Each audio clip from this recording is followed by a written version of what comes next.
আজকে 1 বছরের উপরে হলো আমি ইউটিউবে ভিডিও পোস্ট করছি। 427টা ভিডিও আমি অলরেডি পোস্ট করে ফেলেছি আমার ইউটিউবের চ্যানেলের মধ্যে। কিন্তু আমার সাবস্ক্রাইবের সংখ্যা বেড়ে গেল, কিন্তু 1 বছরের মধ্যে আমি কিছুই করতে পারলাম না। ওয়াচ টাইমও কমপ্লিট হলো না, সাবস্ক্রাইবারও আমারও কমপ্লিট হলো না। তা তো আমার কোনো সমস্যা নেই। আমি মনে করেছি যে আরও 1 বছরের উপরে আমি কষ্ট করে আমার যে যত সাবস্ক্রাইবার বন্ধু আছে তাদের মধ্যে থেকে যদি 4 থেকে 5 জন আমার ভিডিও দেখে তাহলে আমার ওয়াচ টাইম কমপ্লিট হয়ে যাবে। কিন্তু সেদিন হঠাৎ করে আমার যারা ইউটিউবে কাজ করেন তারা তো অবশ্যই জানেন, ওয়াই2 স্টুডিও নামে একটা অ্যাপ আছে, সেটা দিয়ে কিন্তু ভিডিও ছাড়তে হয়। তো সেটার মধ্যে গিয়ে দেখি হঠাৎ করে যে আমার ওয়াচ টাইম কমতে শুরু করলো।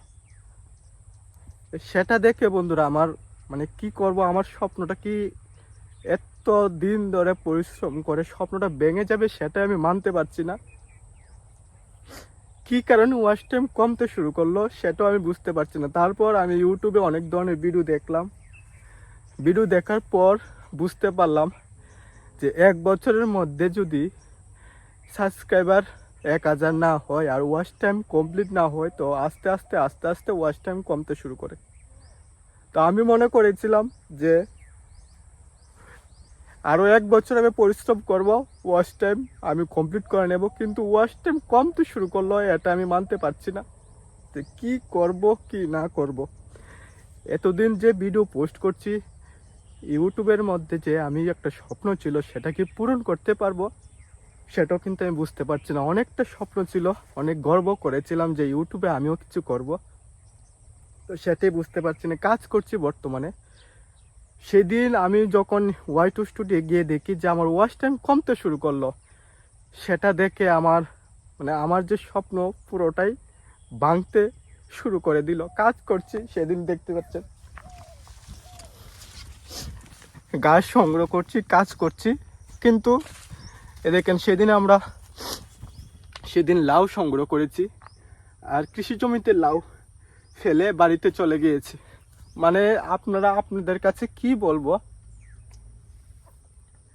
যখন দেখতে পেলাম যে আমার ওয়াচ টাইম কমতে শুরু করলো তখন বন্ধুরা আমার স্বপ্নটা একদম নষ্ট হয়ে গেল। তো এই যে মেশিনটা দেখতে পাচ্ছেন, এই মেশিনটা দিয়ে কিন্তু আমাদের কাকুদের জমিতে জল দেওয়া হচ্ছে। কোন জমিতে জল দেওয়া হচ্ছে সেটাও কিন্তু আপনাদের সঙ্গে শেয়ার করবো। আর এই যে মেশিনটা, এটা কিন্তু আমাদের কাকুদের মেশিন। চলুন এখন আপনাদের সঙ্গে শেয়ার করবো কোন জমিতে জল দেওয়া হচ্ছে। দেখে নিন মেশিনটা। জানি না কৃষিকাজ কতদিন করতে পারবো, কারণ একটা স্বপ্ন ছিল কৃষিকাজ করব একদিকে, আর একদিকে ভিডিও বানিয়ে আপনাদের সামনে তুলে ধরবো। কিন্তু বর্তমানে পরিস্থিতি এমনটাই হয়ে দাঁড়িয়েছে যে কৃষিকাজ করে সংসার চালানোটা কিন্তু অসম্ভব ব্যাপার হয়ে যাচ্ছে। তো যারা আমার ভিডিও দেখেন তারা তো অবশ্যই জানেন কৃষিকাজের ভিডিও নিয়ে কিন্তু আপনাদের সামনে আমি আসি। তো কৃষিকাজ না করে যদি অন্য জায়গায় গিয়ে কাজ করি তো অবশ্যই কিন্তু তখন সময়ে কিন্তু আপনারা আমার পাশে থাকবেন, প্রত্যেকটি জিনিস আপনাদের সঙ্গে শেয়ার করব। তো আমার চিন্তা বা ভয় হচ্ছে, আমার যে সাবস্ক্রাইবার বন্ধুরা আছে তারা তো বেশিরভাগ কৃষিকাজের ভিডিও দেখতে পছন্দ করে। তো আমি যদি অন্য জায়গায় গিয়ে কাজ করি তারা সেই সকল ভিডিও পছন্দ করবে কি না সেটা নিয়ে কিন্তু আমার একটু ভয় হচ্ছে। কারণ বন্ধুরা এমনি কিন্তু আমার ইউটিউব চ্যানেলটা অনেকটা ক্ষতি হয়ে যাচ্ছে, ওয়াচ টাইম কমে যাচ্ছে। বুঝতে পারছি না বন্ধুরা। তো আপনারা একটু সাপোর্ট করবেন, একটু পাশে থাকবেন, এতটুকুই আপনাদের কাছে আমার চাওয়া। কি করব কি না করব সেটাও বুঝতে পারছি না বন্ধুরা। এই জমিটার মধ্যে কিন্তু কপির চারা রোপণ করা হয়েছিল। আজকে কিন্তু 8 থেকে 10 দিন হলো চারা রোপণ করার পর। দেখতে পাচ্ছেন এখন এই জমির মধ্যে জল দেওয়া হয়েছে। আর গাছ কতটুকু পরিমাণে বড় হয়েছে শুধুমাত্র 8 থেকে 10 দিনের মধ্যে আপনারাও দেখে নিন। তো দেখতে পাচ্ছেন মেশিন কিন্তু স্টার্ট করে দিয়েছে, 10 থেকে 15 মিনিট হলো। আর এখন এই জায়গাটির মধ্যে জল দেওয়া হচ্ছে। সমস্ত জমির মধ্যে কিন্তু এইভাবে জল দেওয়া হবে।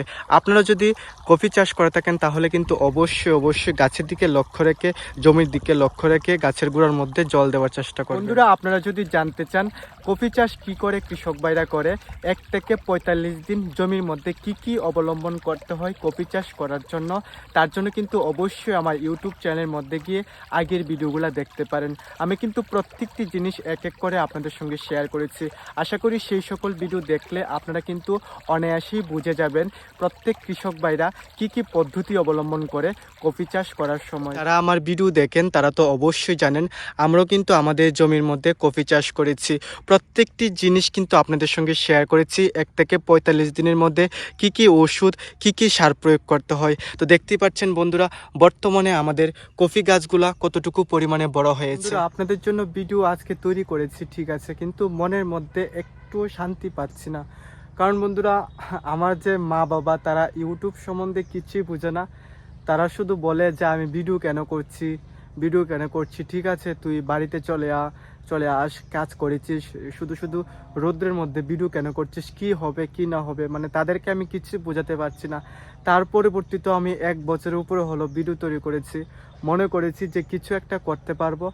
কিন্তু এখন দেখতে পাচ্ছি যে আমার স্বপ্নটা হয়তোবা ভেঙে যাবে না কি হবে, আমি কিছু বুঝতে পারছি না। আপনাদের সকলের কাছে হাত জোর করে অনুরোধ করছি বন্ধুরা, যারা যারা আমার ভিডিওটা দেখছেন তাদের সকলের কাছে হাত জোর করে অনুরোধ করছি, আপনারা সকলে মিলে যদি আমাকে একটু সাহায্য করেন তাহলে হয়তোবা আমার ইউটিউব চ্যানেলটা বেঁচে যাবে। না হলে বন্ধুরা আমার স্বপ্ন, আমার ড্রিম সব কিছু ধ্বংস হয়ে যাবে, সব কিছু তুলে মুলে যাবে বন্ধুরা। মানে কী করব কি না করব কিছু করতে পারছি না। কৃষিকাজও বর্তমানে মানে মনটা বসছে না। সেদিন আমি দেখে আমার যখন কমে যাচ্ছে তখন আমার মনটা একদম ভেঙে গেল। আমার স্বপ্নটা কি নষ্ট হয়ে যাবে? আজকে 1 বছর উপরে হলো আমি প্রত্যেক দিন আপনাদের জন্য ভিডিও তৈরি করার চেষ্টা করছি, যতটুকু পারছি আমি সামর্থ্য অনুযায়ী আপনাদের জন্য ভিডিও তৈরি করছি, কিন্তু একটি ভিডিও কিন্তু আমার ভাইরাল হচ্ছে না, যার কারণে আজকে হয়তো বা এমন পরিস্থিতি আমার পরিস্থিতির আমার মোকাবেলা হতে হয়েছে। আমি কিছু বুঝতে পারছি না কি করব কি না করব। আপনাদের সকলের কাছে বন্ধুরা হাত জোর করে অনুরোধ করছি, এই কৃষক বন্ধুটিকে একটু আপনারা ভালোবাসার একটু সাপোর্ট দেবেন। হয়তোবা আপনাদের সাপোর্ট ও ভালোবাসার কারণে আমার ইউটিউব চ্যানেলটা, আমার স্বপ্নটা পূরণ হবে বন্ধুরা। আপনাদের সকলের কাছে হাত জোর করে আমি অনুরোধ করছি। তো বন্ধুরা, আজকের ভিডিওটা এতটুকুই পর্যন্ত।